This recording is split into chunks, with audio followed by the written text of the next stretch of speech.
Good morning, Chicago. I'm Dr. Allison Arwady, Commissioner at the Chicago Department of Public Health. Today is January 18, 2022, and I want to welcome you for your opportunity to have your COVID questions answered directly. You can put them into the box below on Facebook or Twitter. You can use the hashtag AskDrArwady.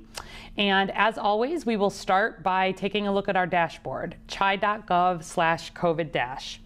So as we pull this up, generally the news is looking quite good in terms of seeing a major slowing in the beginnings of a decline in terms of the exponential growth that we've seen with Omicron. I want to be clear, numbers are still extremely high, but where we look at this, we're averaging 4,378 cases a day, which is down 24% from a week ago.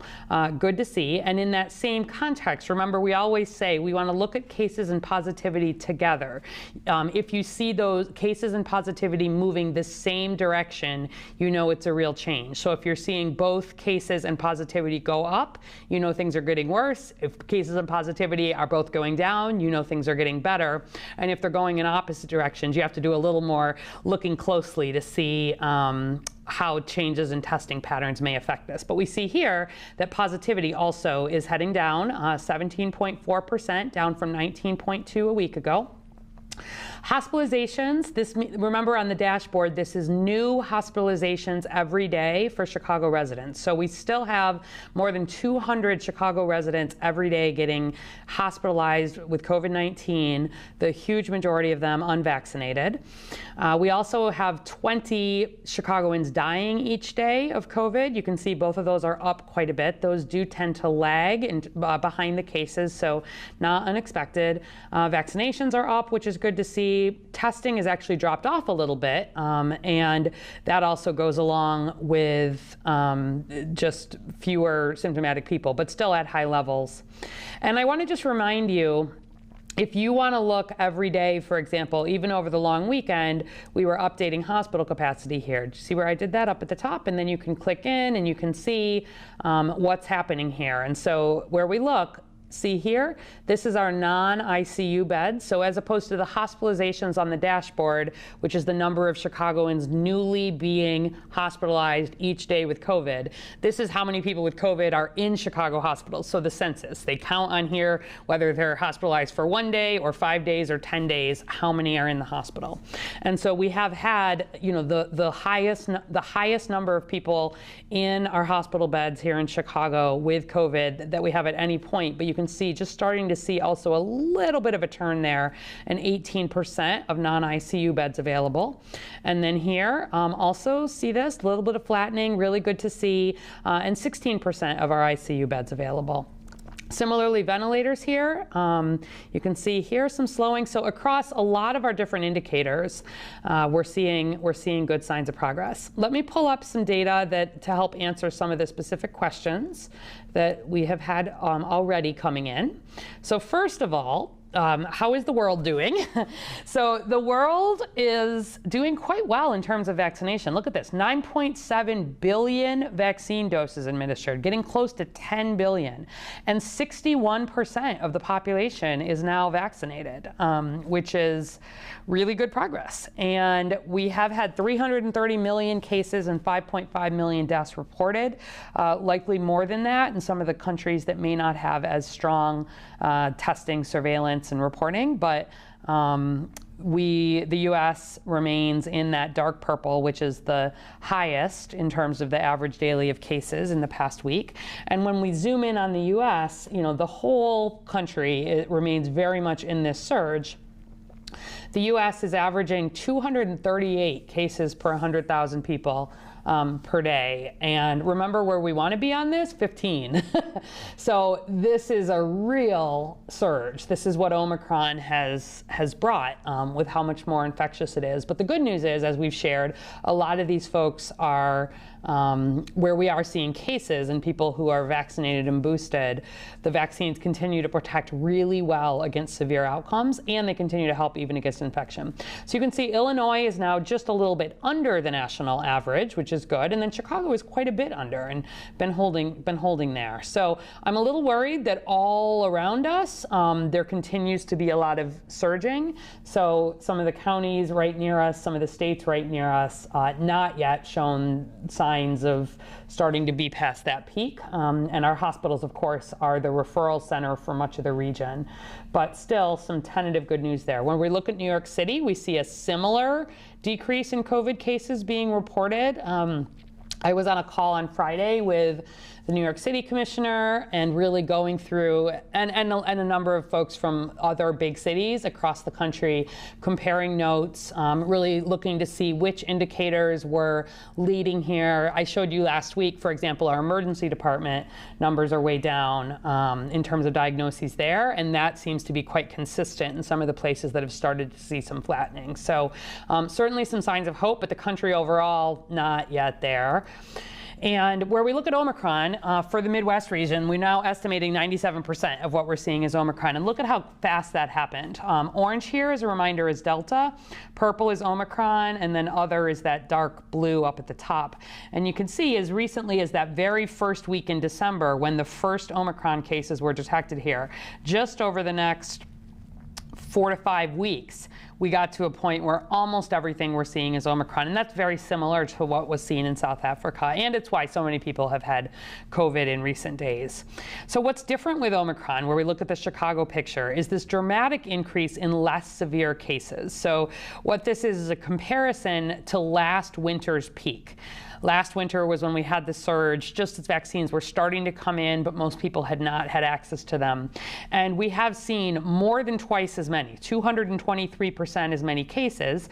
We've seen more hospitalizations, 146%, and deaths are still only at 54%, though I do expect that to continue to rise. And if you look at just graphically, these are all on different scales here. So cases here, you can see is 1,000, 2,000, 3,000, 4,000. Hospitalizations are 50, 100, 150, and then deaths are 20, 40, 60. These are all per day. So new hospitalizations, new cases, or new deaths in Chicago residents per day. But the reason the epidemiologists put the scale together is you get the sense that the cases have really been skyrocketing, whereas the hospitalizations, compared to what we've seen previously, higher, more consistent with the beginning, and then the deaths really much lower. And most of that is because of vaccine. We also are formally calling here that all 4 of the key indicators that we use publicly are decreasing.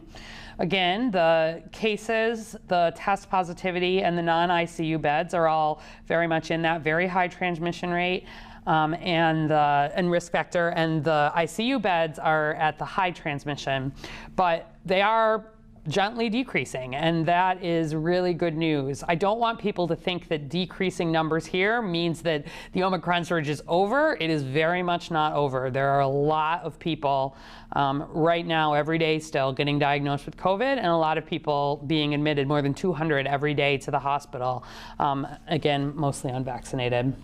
And so you can see an average case rate of 4,378 is extremely high. However, as recently as January 4th, the highest daily total that we saw was 8,230. So that's some of the improvement. Here's the positivity we already looked at. And in terms of the hospitalizations, averaging about 200, but we do have a little more capacity across our system right now, up 3% in terms of capacity, meaning available beds, regardless of whether it's patients who have COVID, other things in the non-ICU, and then up about 6% in ICU capacity. Here's that emergency department data. This was really our earliest indicator that suggested we were seeing some real progress. We're still in the very high risk range there. We've got to get below red to move back out of it, but that has continued to show signs of progress. This again is that ICU capacity. It's at the highest census that we've seen, but starting very carefully perhaps to turn. ICU the same. So week after week, I continue to get a lot of questions in of people saying, I don't think these vaccines are doing anything right now. And boy, is that not true. So first of all, the vaccines do very clearly decrease the risk even of infection. So this, again, is just infection. And what we see here is cases in red among Chicagoans who are unvaccinated, in light blue among fully vaccinated, and dark blue among boosted. And you see that it's about twice as likely to be infected if you are unvaccinated versus if you are vaccinated. But where it really comes into play is where we look at the severe outcomes, where still in red here, vaccinated individuals much less likely to be hospitalized, and then that booster dose adds protection.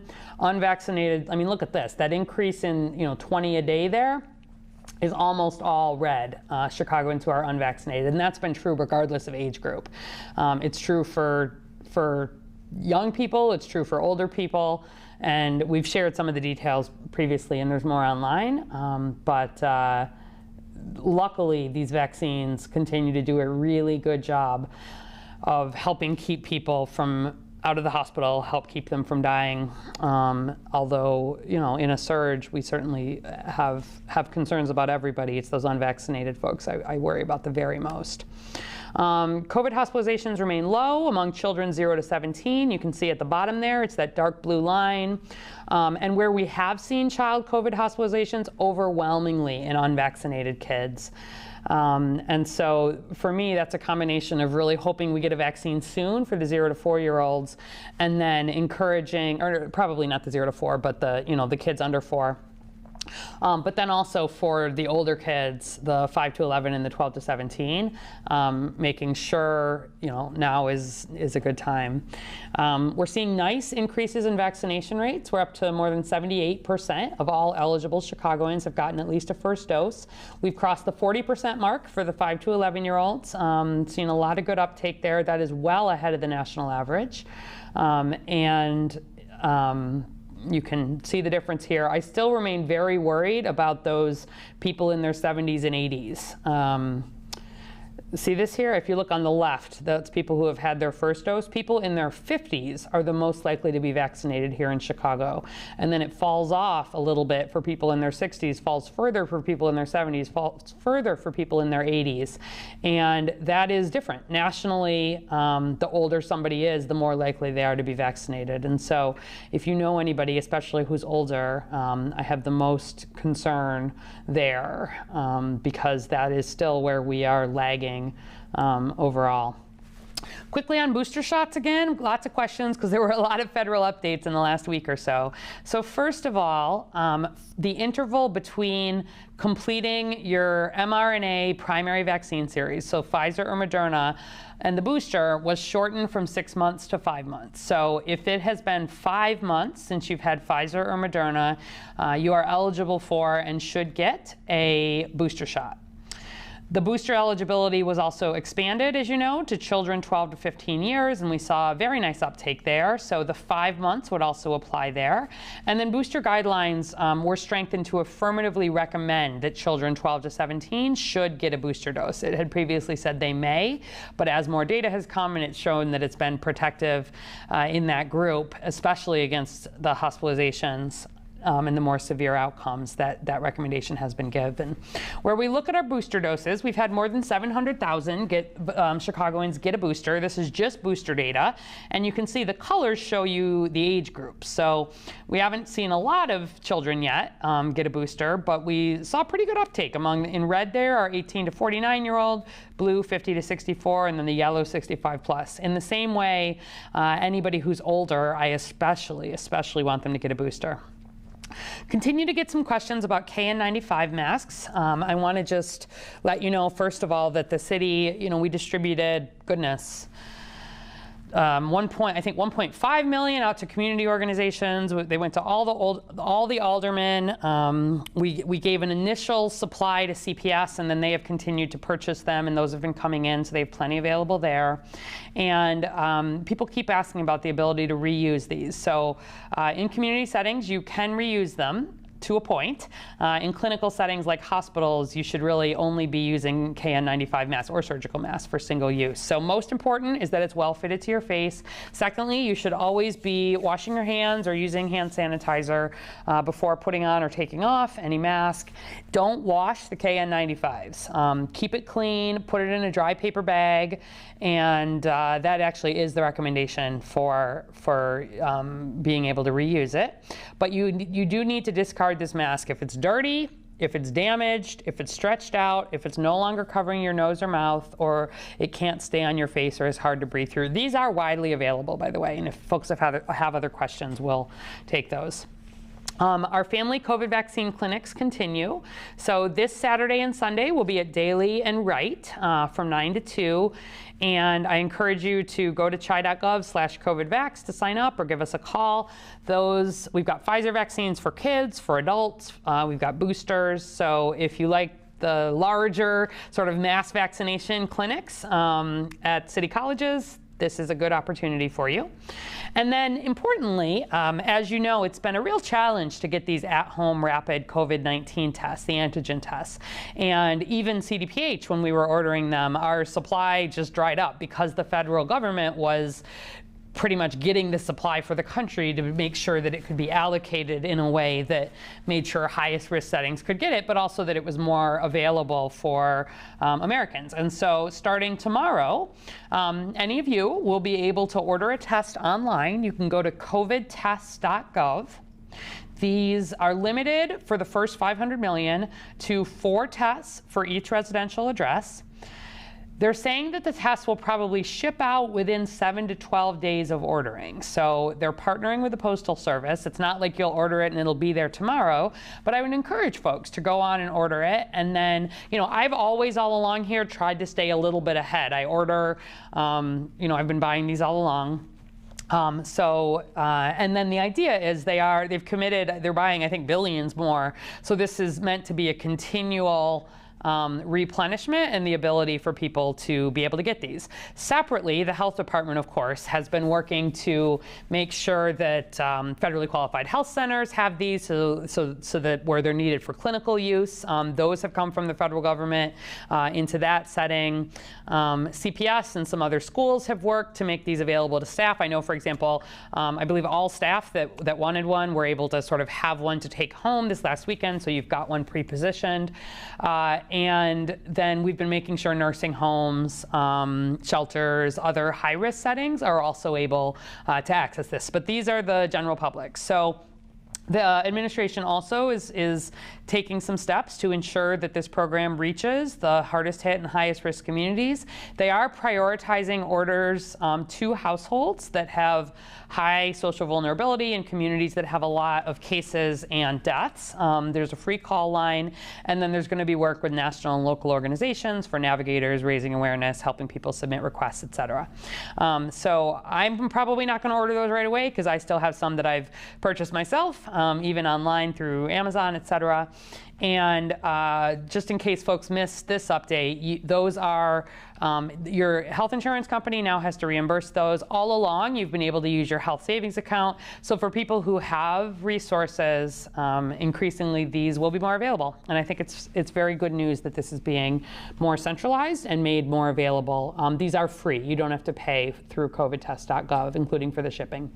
And then finally, if you need a vaccine or a booster, you have questions about testing, you need help with anything, visit chi.gov/COVIDvax, or as always, call our hotline 312-746-4835. We're still signing people up for at-home vaccinations 7 days a week, and otherwise helping them find vaccines, testing, et cetera, that is convenient for them. All right, so let's go ahead and get into some of your questions. Okay, so right off the bat, there's a couple of mask questions. So why don't I kind of talk a little bit about the masks? I see CPS parent on Twitter. Did you order the wrong KN95 masks? No. So let's talk about that. And a couple other people asking here, where did you get the KN95s, et cetera. So let's actually take a minute and talk about how do you know if a KN95 or an N95 for that matter is not counterfeit, is real? So there's a few things. First of all, N95 masks, if they're just N95, those are really primarily meant for healthcare settings. That's where they're designed for. Technically in healthcare settings, you have to do this fit testing around them. You are able to purchase some, but those are NIOSH. The National Institute of Occupational Safety and Health are the ones who certify those, and you can go on the NIOSH site if you want to see. But N95s are not really what most people outside of healthcare settings tend to use. And there's a couple reasons why. Number one, there are no child N95s, full stop. They only come in adult size because they're meant for workplaces. They're meant for really healthcare workplaces. So if you see somebody trying to sell you a kid N95, it's a fake. There are plenty, though, of child size KN95s, KN94s, et cetera. And that is what, for example, CPS is making available. So an N95, the one that is primarily for hospital use, doesn't have these. It only has head straps. Again, it's meant to really seal more for these occupational settings. So it has two head straps that go behind your head. Any KN95, it will actually have embossed into the mask, the KN95. And then if you want to look in the details, and it looks like CPS Parent actually sent me a picture here of some of the KN95s that were distributed, wondering, are they expired? So first of all, the box that any of these come in will have an expiration date. That's one thing you want to look for. But there's this number that comes on any KN95 mask. It should start with GB if you're interested in that level. And then it ends with either 2006 or 2019. The difference, if it, and someone here had written in saying, oh, this shows it ends in 2006, they're expired. And I want to be clear about that. There are standards that were in place that went in place in 2006 and went in place in 2019. Both of them are appropriate, have the 95 particle, not an issue. It just tells you which standard they were manufactured under there.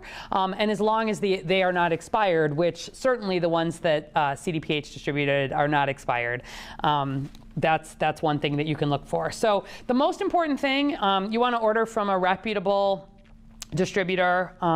Certainly the ones that are going to be top of line, on your Amazon, your Home Depot, et cetera, will be just fine. And we can, there's been some good online things. We've got some more on our own website about that if you're curious. But there are plenty of good KN95s. And then specifically, so the ones that we distributed, that CDPH put out, those were actually part of a federal deployment for us. So we did not procure them in the secondary market. They're not fake. They're not counterfeit. They're not expired. And they were also evaluated by the Chicago Department of Public Health, our emergency preparedness logistics group. They assess for integrity. We have a compliance program. So we have done the work on the front end of those so that you know that they are appropriate. And when you see 2006 and 2019, that is just the mark that lets you know the standard under which those were approved. Okay, let's try to get through some quick questions here. Lynn Taylor on Facebook. Does Johnson & Johnson have a booster? Yes, they do. You should definitely get a booster. If you got Johnson & Johnson and it's been 2 months, you're due for a booster. And if you want to stick to Johnson & Johnson, you can get the Johnson & Johnson as a booster. Really, we recommend if the protection was a little bit better for people who had gotten Johnson & Johnson first, if they get a Pfizer or Moderna booster second. But if you are committed to Johnson & Johnson, yes, get a booster of Johnson & Johnson 2 months later. And that actually also showed a really nice improvement again in terms of building up that level of protection. Yvette Johnson on Facebook. Can my son get vaccinated? He has epilepsy. The short answer is yes. The long answer is do talk to his doctor if you have concerns. Epilepsy, which is seizures, is not a medical contraindication, meaning people should not get those vaccines. The vaccines have not been linked to seizures, importantly. And really the only what we call contraindication, meaning somebody who should not get the vaccine from a medical standpoint, are people who have these serious allergic reactions to a component of the vaccine. And so this is where we've told people, you know, if you've got a history of anaphylaxis to other vaccines, et cetera, you should talk to, you know, your allergist, your immunologist, the person who knows that history for you. But otherwise, whether you're asking about epilepsy, somebody else asked about high blood pressure, somebody asked about heart disease, all of these are actually reasons to get vaccinated because your risk for a severe outcome can be higher. But always, I encourage you to talk to your individual doctor if you've got specific questions about your underlying condition. But yes, broadly speaking, no matter what condition you're putting forward, the recommendation is generally to get vaccinated. People who are immune compromised sometimes don't have as good of an immune response to it, but they still, you know, they still get vaccinated, and then that's generally the recommendation, you know, of the doctors and the specialists, and all of the medical groups across the U.S. have endorsed and recommended it for the conditions that they treat. And so if you've got a particular condition you're interested about, I would also encourage you to go to the National Society for that page and see what the experts in that disease have recommended. You will find that they have recommended vaccination, with the exception of the very, very small number of people with a severe allergy. Okay. Ludi Villarreal from Facebook. Are positive COVID cases reported on weekends and holidays? And if so, where would I find the number? So if you're talking about the dashboard, on the dashboard, when you look right up at the top, it actually tells you that the dashboard itself is updated Monday through Friday. So, and not on city holidays. Behind the scenes, we continue to collect them. The 5:30 update today will sort of jump ahead, and it'll include the things from the weekend.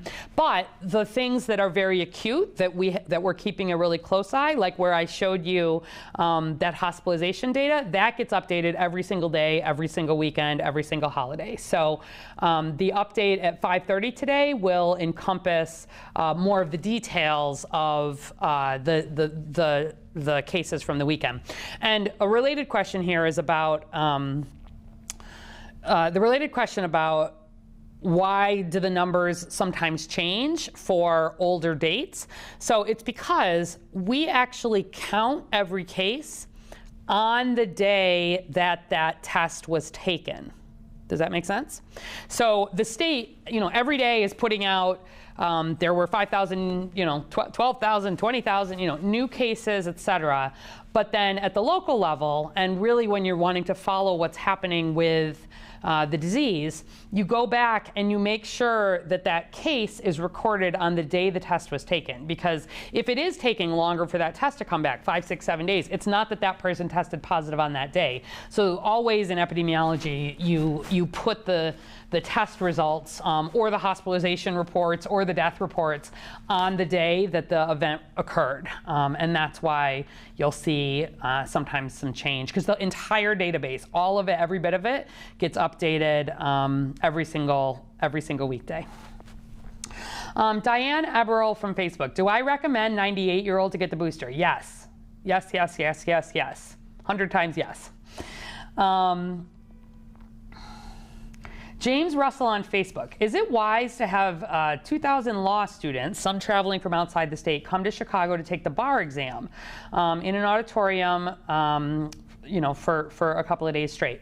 So what I can say is that often here we are making the determination between what is necessary and then where things are necessary or essential, what can we do to make those as safe as possible? So for example, you know, I don't know the details of the law school, the exams, if this is the bar, et cetera. But I would very strongly encourage that you of course, are vaccinated and boosted. And if this is indoors and this is happening anytime soon, masking would also be required. And I think generally what we have seen any of these testing scenarios do is require vaccination. And sometimes they will let people have a negative test. It depends a little bit on the situation. But you know, if there is a required exam to be taken, you know, let me put this actually in context for you. You know, I took my niece to see Frozen, the musical. And this is partly because she is obsessed with Frozen. And there were a lot of kids in this auditorium, and every single child over 5, right, has to show the proof of vaccination. All the adults have to show proof of vaccination. People are being very careful about the masks, and they're not serving concessions. They've done a lot of things to really make this as safe as possible. And even the cast itself really was, they brought out on stage all the people from behind the scenes. They had some of the understudies coming forward, because where they've been hit by COVID too, they've been needing to take good protocols. Now, you know, might I take my niece to a show right now if I had, you know, serious immunocompromised, or if she was not vaccinated? No, I wouldn't. But being fully vaccinated and boosted, and knowing that we're wearing masks and being careful, and that she's not going to have a high risk, and I'm not going to have a high risk person that I'm exposed to, you know, in the short term, et cetera. And that is a whole lot less necessary than something like a law exam, I would think. Kristen Casena Fire on Facebook. How long do you have to self-isolate after testing positive for COVID? So after you test positive for COVID, you have to isolate for 5 days at a minimum. And then for the next 5 days after that, you can go out from your house if your symptoms have gotten better, but you got to keep the mask on, you got to be careful. So if you're still not feeling well 5 days later, you stay in isolation until you're feeling well. But the requirement is for 5 days. And we're seeing a lot of people test positive, especially if they're vaccinated and boosted, and not getting very sick. And so if they're well 5 days later, they can come out of isolation. Okay. All right. Aaron Hoffman from Facebook. Are some antigen tests better than others at detecting Omicron? If so, which are the best? Should we swab our throats too? I heard Omicron likes to hang out in the throat more than the nose. Okay, Aaron, good question.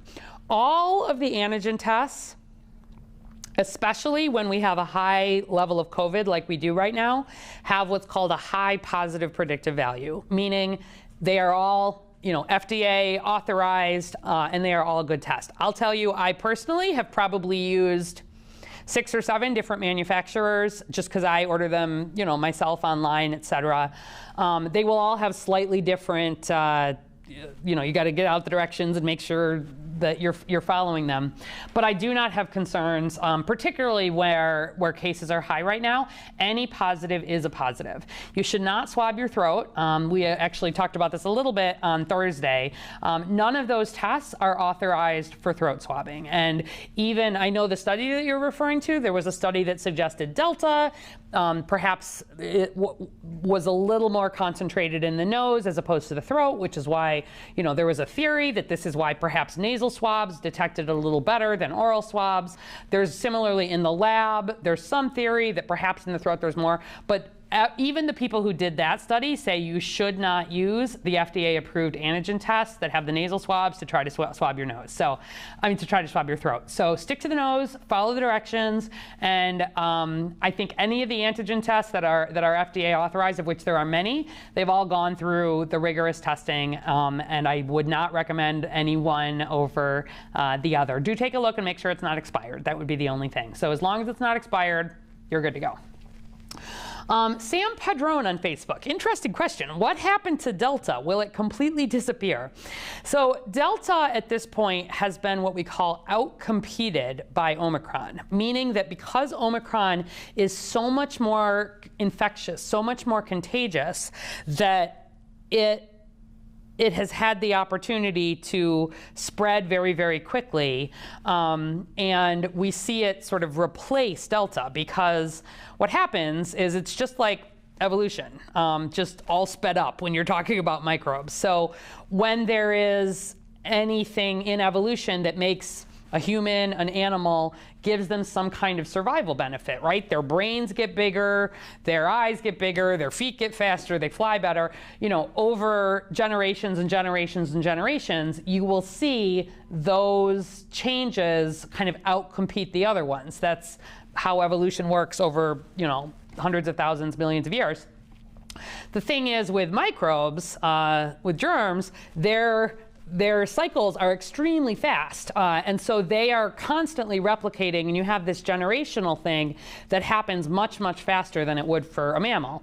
And so Omicron, the changes that we saw in Omicron, the virus just wants to survive, right? It just like any other organism. And so the fact that it can outcompete means that you will see that one take charge. So will it completely disappear? I think time will tell. We never detect anymore the very original versions of COVID, like the one that was originally detected in Wuhan. We never detect that variant anymore. And remember how I've taught you that we label all the variants. We label them, first we just watch one, and then we call it a variant of interest if we're interested in it, a variant of concern if it's concerning, like Delta, like Omicron, et cetera. And then there's a variant of high consequence, which we still have not had. That would be if, for example, the vaccine stopped protecting against severe outcomes, et cetera, or was making people dramatically sicker. So once you get onto that chart, you're kind of on there until you're no longer posing a threat. And so there are examples like alpha and beta that used to be variants of concern that are now back down to just being variants of interest because they've clearly been outcompeted by others.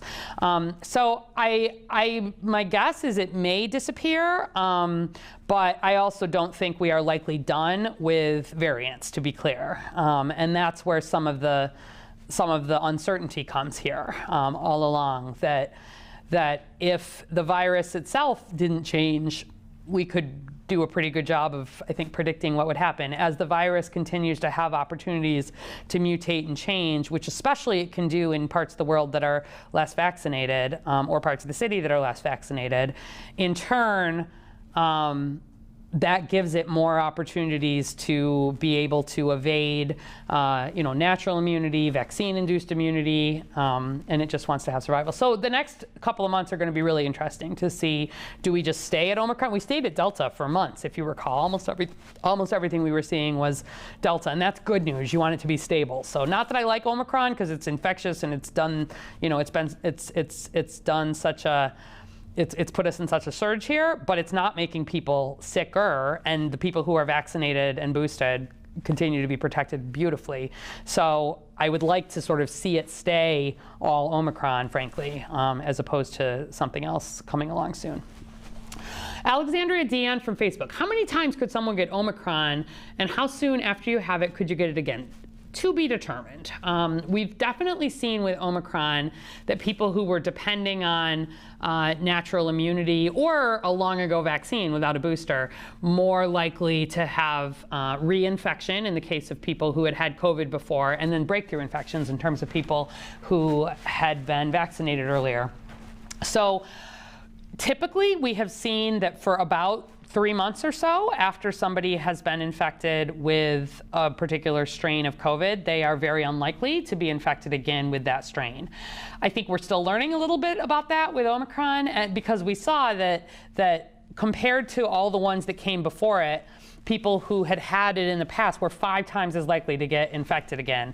And so that's one of the questions that people are still looking at. I would say, unofficially, while we're waiting for the data to come in, I would expect that somebody who has just had, if you knew that it was Omicron, you would probably be unlikely to get Omicron again for the next few months based on what we've seen previously. But I'm less confident in that statement than I would have been for prior variants, given what we've seen. And depending on exactly the time frame, that went up so quickly that if I'm talking to somebody who had COVID a month ago, it was probably Delta, right, and not Omicron. And so that's where some of the uncertainty can come in at the individual level, and it's part of why, again, we definitely recommend people get the vaccine and get the booster, even if they had COVID relatively recently. Okay, Dexter on Facebook says, how is the vaccine more effective than someone's antibodies after having beat COVID naturally? Yeah, that's a good question. So when the studies were done with Omicron, this is one of the big questions.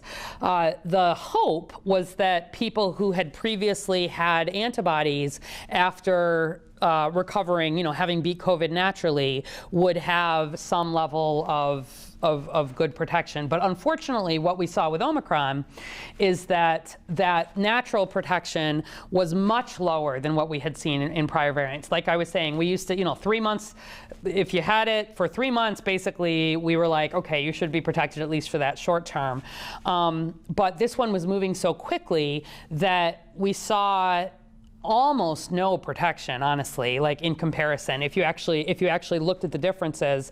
I shared this, there was a good study out of the UK that I think it was in BMJ, but I talked about it in some detail probably about 2.5 or 3 weeks ago, that looked at people who had gotten different vaccines and people who had gotten previously infected with COVID, and looked to see how likely was it that they got sick with COVID, with Omicron, and then how likely was it that they got hospitalized. And unfortunately, we saw both people who had had natural infection and people who had had J&J not be very well protected at all, especially against infection. Whereas people who had had Moderna or Pfizer or some of the other international vaccines had a higher level of antibodies, but also a higher level of protection, and then the booster lifted that back up. So, at some level, if you get COVID right now, you are getting a little bit of a boost there. And I've said all along, the very best protection out there, like I think some of the best science that has been done, is people who had a COVID infection, a natural infection, and beat it in the past, and got vaccinated. Like where you actually look at the bone marrow and you see what's happening in the cells, and those are slightly different ways of your immune system learning the lesson, and that is the best protection out there. That combination. Below that, where we actually look at the data and protection, are people who are vaccinated but didn't have COVID. Below that are people who had COVID but didn't get vaccinated. And then below that are still our hundreds of thousands of people in Chicago who have neither been vaccinated nor had COVID. So everything helps. The question I'm really interested in is sort of where it goes the other way, where people have been vaccinated and now they've had COVID. Does that, right, does it work in that order as well? My hope would be yes, in that all these folks who have had, even if they're mild, breakthrough infections, have perhaps kind of really augmented their immunity in that way. That would be really, really good news in a long-term way for COVID. So. But the thing that was worrisome to me, because even in South Africa, the surprise of Omicron, much of that country has had COVID before. And seeing that huge increase in infections in a population that had had previous exposure and recovery from COVID was one of the things that let us know Omicron was really different. Okay. All right, William Giannopoulos on Facebook. If you test positive and quarantine for 5 days, actually if you test positive, we use the word isolate just to be specific, but if you test positive and isolate for 5 days and have no symptoms after those 5 days, can I hold and care for my 2-month-old baby after that, even if I am tested positive with no symptoms? Okay, so let's break that question apart a little bit. So first of all, if you tested positive and you isolated for 5 days and you have no symptoms, after those 5 days, your chance of spreading COVID is low. It is not zero. The recommendation is that between the 5 and 10 days, right, you sort of be a little bit extra careful. So you don't, you make sure you're wearing your mask, you perhaps avoid contact with somebody who's super high risk. And really, it drops off. Like where you look at the actual data, Omicron's moving so fast that really after about 7 days in the studies, people are shedding very little virus. But I would say a 2-month-old baby, you don't, obviously a 2-month-old baby has not had the opportunity to be vaccinated. I don't know if the mom was vaccinated and boosted, which would have helped give the baby some protection. But to me, that is a vulnerable person. I would recommend, if you're able to, and the baby can't wear the mask either, they're too young. So I would recommend, if you're able to, waiting, ideally the 10 days, at least the 7 days. to the point of if you're testing positive, that depends on what kind of test it is. So let's talk about this. Please, please, please, please, please, everybody out there, not just you, William, do not try to take a PCR test after you have been diagnosed with COVID to try to answer anything about whether you are infectious, et cetera. A PCR test is not looking for live virus or virus that can spread or virus that is making anybody sick. It's just looking for can it pick up sort of even traces of the DNA of the virus? It's very sensitive. And so a PCR test can stay positive for days, weeks even, after somebody has recovered from COVID. But when they actually do the studies and with the exact same sample, you can't grow COVID off that same sample. So a PCR test, and this is why CDPH, CDC, everybody says you do not need to test after you've recovered because you can have a positive test. You don't have to have a test to come back to work, et cetera. If you are wanting to take a test, the antigen one is the one that I would recommend. And if you're at 5 days, especially with a 2-month-old baby, and you've got a positive antigen test, I would honestly just wait a few more days if you're able to. But after 7 days, the risk is very, very low. After 10 days, it's not there at all if your symptoms aren't there. And I can't answer, I don't know the whole situation of your story, et cetera, but that would be my recommendation. But don't try to use a positive test or a negative test. Either way, the negative test is helpful, but the positive test, just depending what kind it is, doesn't necessarily fully answer the question. So I hope that helps. That's kind of how we think about it. Anxious mom of Amanda DW from Facebook. Anxious mom of a toddler here. She already had COVID in 2021 and can't get vaxxed. Is she protected at all? Yes. So this is what I was saying. It's not that there's no protection. It's just that the older protection is not as good as it was. And I feel for, especially families with toddlers. I know that this is a really hard time where the kids are too young to be vaccinated. But yeah, first of all, thankfully, toddlers unlikely to get seriously ill, but also she does have some, in that hierarchy, she definitely would have some protection, just not as much as she would have previously with Omicron. So I think that's just the truth. That's where it is. But I think the most important thing is that having everybody around the toddler is, vaccinated and boosted as much as possible, and hang in there. Numbers are coming down, so things will be getting better here, hopefully long term. Okay. So Christine O'Hara from Facebook, can you address immunity after a breakthrough COVID case or COVID test? Once recovered, how long are you immune? I don't know yet. Right? That's what I was just talking about. Typically, what we've seen is that for the 3 months or so afterwards, it's very unlikely that somebody would get infected again. But we're still learning that a little bit, honestly, from Omicron. And it's not like we've seen a lot of people get I had Omicron, I get Omicron again next week. That's not what we see. I think more of the people that we're seeing get reinfected right now are people who did not have Omicron, just given the timing. But I would feel comfortable that the third, get your vaccine, get your booster, and then if you've had breakthrough, I would take some consolation that you've sort of gotten a little bit of a booster the other way too, in terms of the other way that you're teaching your immune system. And I would think you would be relatively protected for the next 3 months if I had to take a guess, but I don't have solid data on that yet. And I would encourage you to, obviously right now, just with the surge being high, need everybody taking precautions. Deb Beasley on Facebook. Very confusing info about a 4th shot or no 4th shot. What's the real skinny? No 4th shot.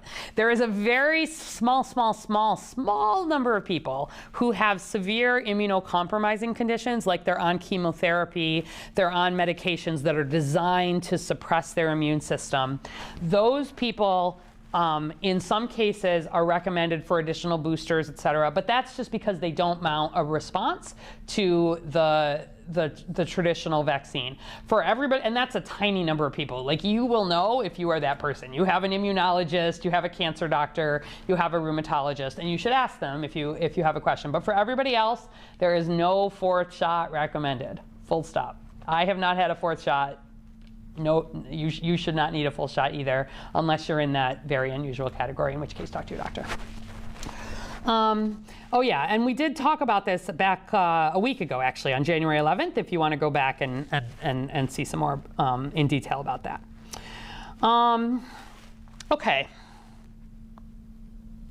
Margaret B. Bocher on Facebook. How do I know if I'm going to a good site to get tested with the closing or review of Center for COVID Control? Is there oversight in Chicago to make sure sites are doing their job? Okay, so we've talked about this a little bit also in each of the last few times. So number one, different than early in COVID. I was very worried early in COVID because we saw it was kind of the wild, wild west when it came to people trying to use different tests. We saw people trying to use tests that had not had the FDA authorization. I was very unhappy with that situation, because the last thing you want is people taking a test and not being able to trust the results. That is not at all where we are now in 2022.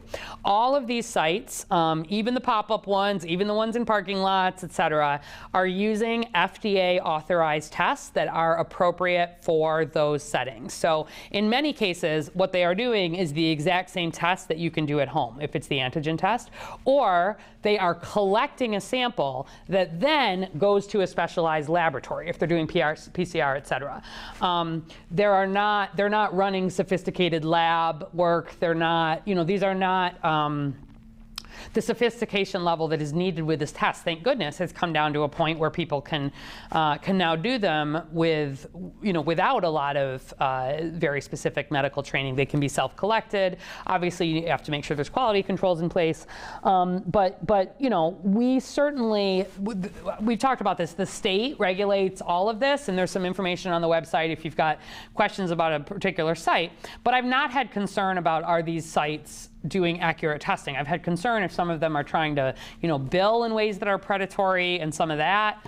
But I don't think they've been major sources of COVID spread, and we've not seen a rash of reports that we don't think are appropriate, because again, they're all using up-to-date tests. So I would, again, any positive test right now is a positive test. Doesn't matter where you get it. A pop-up site, a school, your church, CDPH's sites, the hospital, the lab, the clinic, at home, any positive test is a positive test. Treat it as positive.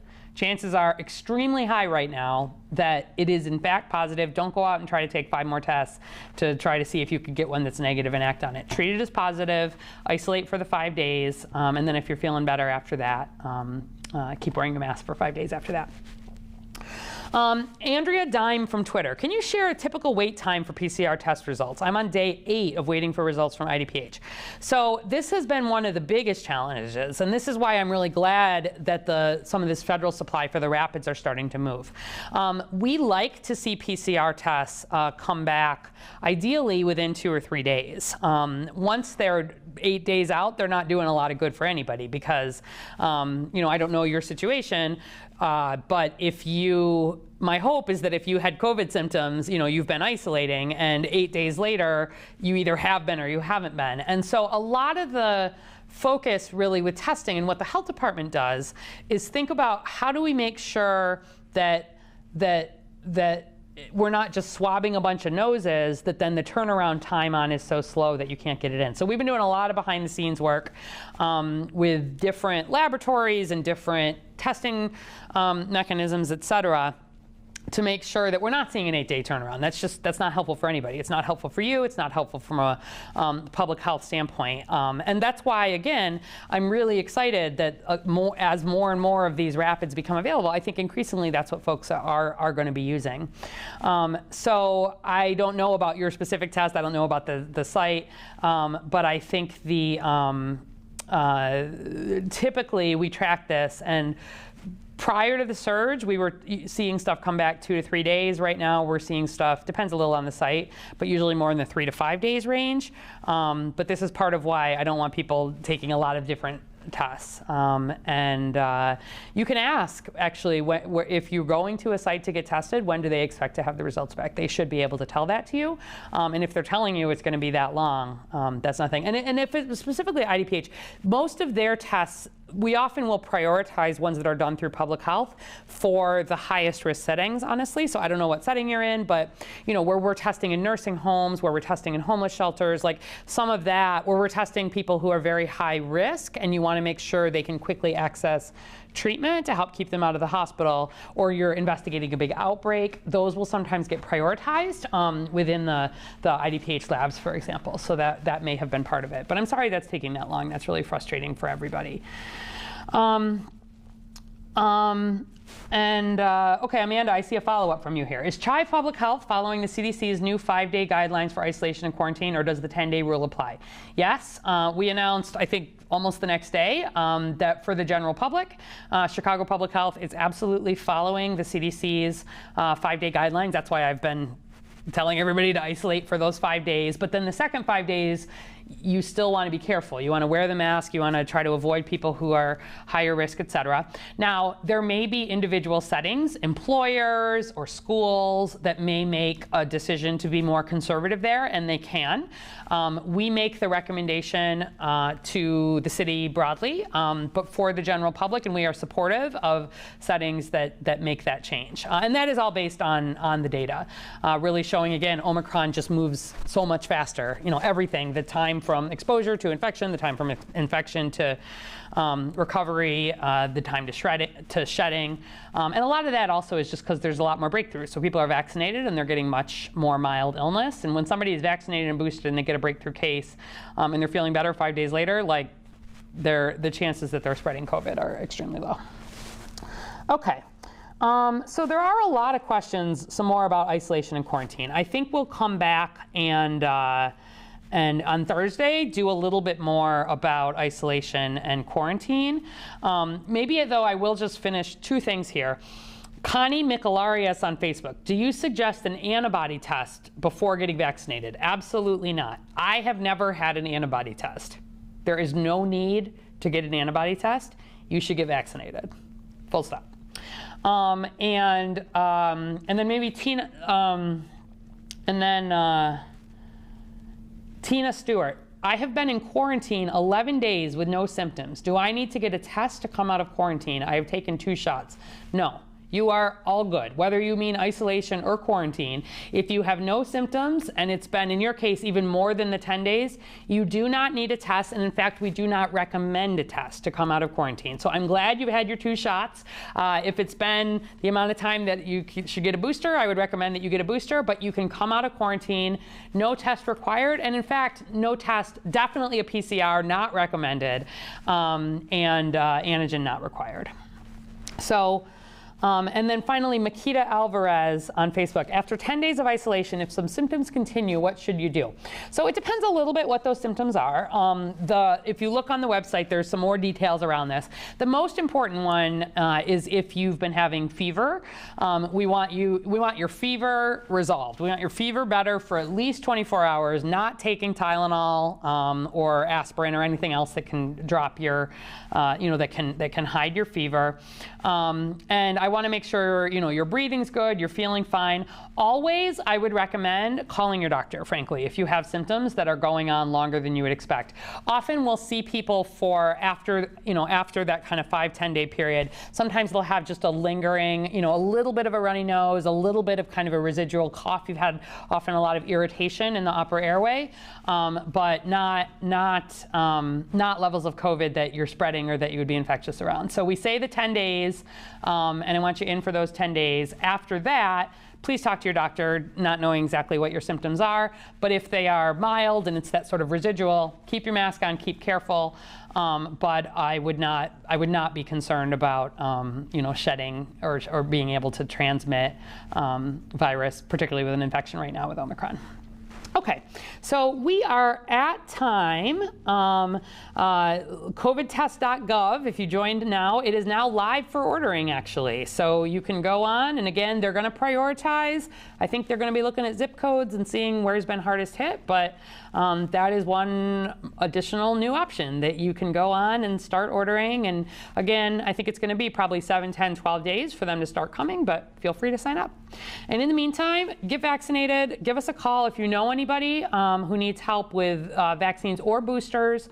We will help get it sorted, and hopefully, you know, that this slight, you know, being on just the other side of this very high peak is not a sustainable place for us. We need to come down much, much further, especially in terms of the severe outcomes. But the good news is those vaccines, especially with the booster, continue to protect people. Not everybody, but almost everybody against those severe outcomes. So now is absolutely the time to get vaccinated. Thanks. We will be back on Thursday, and I think we'll do maybe a little bit more about isolation and quarantine, just given how many questions I didn't have a chance to get to on that. Thanks. Take care. See you Thursday at the regular time. Bye-bye.